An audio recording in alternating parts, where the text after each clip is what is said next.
السلام علیکم ورحمۃ اللہ وبرکاتہ۔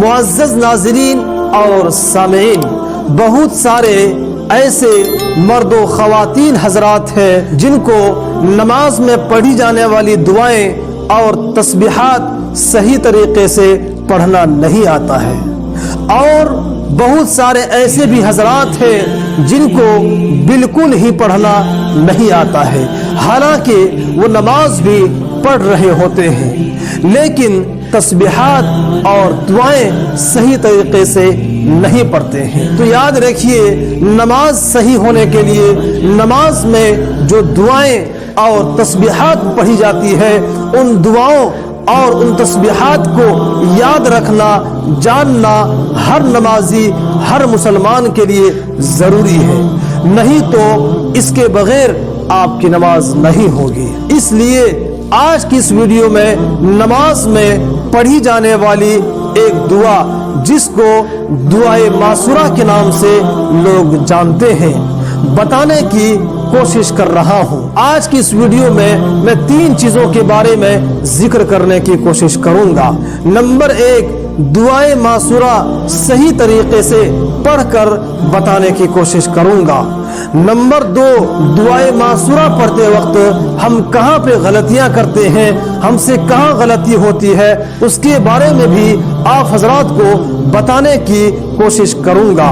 نمبر 3، دعائے معصورہ کا ترجمہ کیا ہے، اس کو بھی آپ حضرات کے سامنے بیان کرنے کی کوشش کروں گا، اور اللہ سے قوی امید رکھتا ہوں انشاءاللہ میری اس ویڈیو کو دیکھنے کے بعد آپ کو دعائے معصورہ سیکھنے کے لیے کوئی اور ویڈیو دیکھنے کی ضرورت نہیں پڑے گی۔ تو ناظرین محترم، اس ویڈیو کے لاسٹ تک آپ بنے رہیں۔ تو آئیے شروع کرتے ہیں۔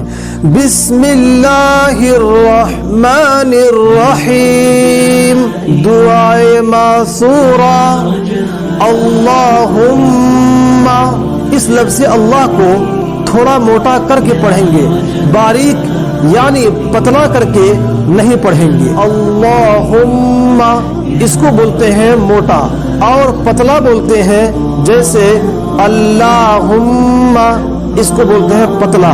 تو پتلا کر کے نہیں پڑھیں گے بلکہ لفظ اللہ کو موٹا کر کے پڑھیں گے اور کہیں گے اللہم اللہم، اس طریقے سے اللہم ہم۔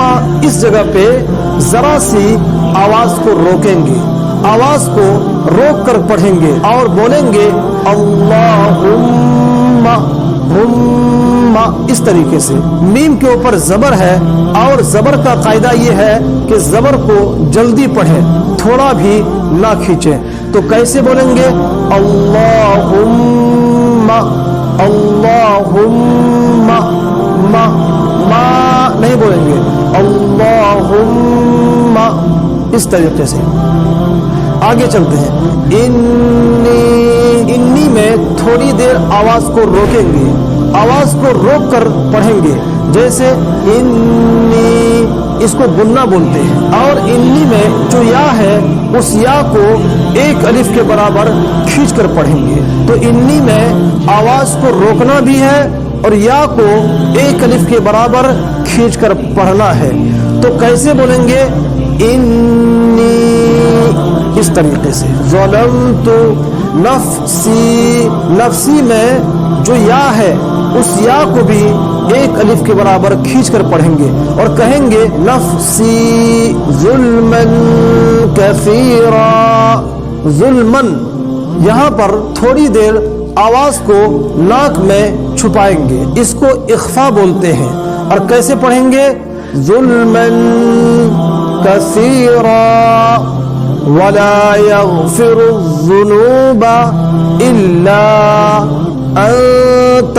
یہاں پر بھی تھوڑی دیر آواز کو ناک میں چھپا کر رکھیں گے، اس کو اخفا بولتے ہیں۔ فاغفر لی، لی کو ایک الف کے برابر کھینچ کر پڑھیں گے اور کہیں گے فاغفر لی مغفرتن، مغفرتن نہیں بولیں گے، مغفرتن کو بعض حضرات مغفرتن بول دیتے ہیں، مغفرتن نہیں بولیں گے بلکہ تا کو میم سے ملائیں گے اور کہیں گے مغفرتن، یہاں پر بھی تھوڑی سی آواز کو روکیں گے اور بولیں گے مغفرتن، من کو جلدی پڑھیں گے، اس کو اظہار کہتے ہیں، اور بولیں گے من عندک، اس جگہ پر بھی تھوڑی سی آواز کو ناک میں چھپا کر رکھیں گے اور کہیں گے من عندک وارحمنی، نی کو ایک الف کے برابر کھینچ کر پڑھیں گے،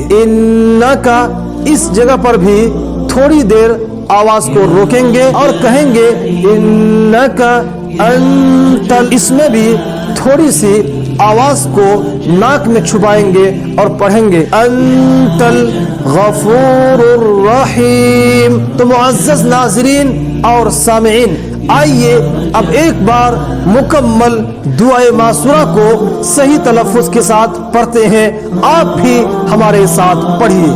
بسم اللہ الرحمن الرحیم، دعائے معصورہ۔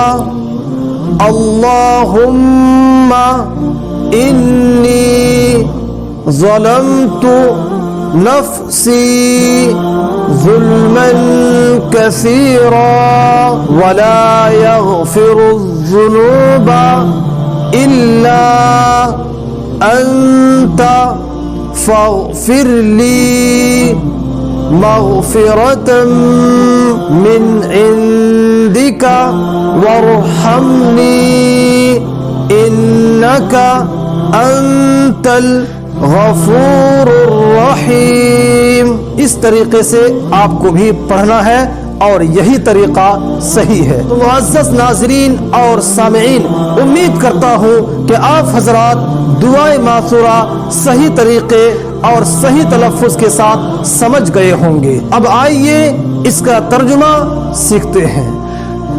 اللہم انی ظلمت نفسی ظلما کثیرا، اس کا مطلب ہوا اے اللہ، میں نے اپنے نفس پر بہت زیادہ ظلم کیا۔ ولا یغفر الذنوب الا انت، اس کا مطلب ہوا تیرے سوا کوئی اور گناہوں کو معاف نہیں کر سکتا۔ فاغفر لی مغفرۃ من عندک، اس کا مطلب ہوا تو اپنی خاص بخششوں سے مجھے معاف فرما۔ وارحمنی، اس کا مطلب ہوا اور مجھ پر رحم فرما۔ انک انت الغفور الرحیم، اس کا مطلب ہوا بے شک تو گناہوں کو معاف کرنے والا اور رحم کرنے والا ہے۔ امید کرتا ہوں کہ آپ حضرات دعائے معصورہ ترجمے اور تلفظ کے ساتھ سمجھ گئے ہوں گے۔ آج کے لیے بس اتنا ہی، ملتے ہیں کل کی اگلی ویڈیو میں۔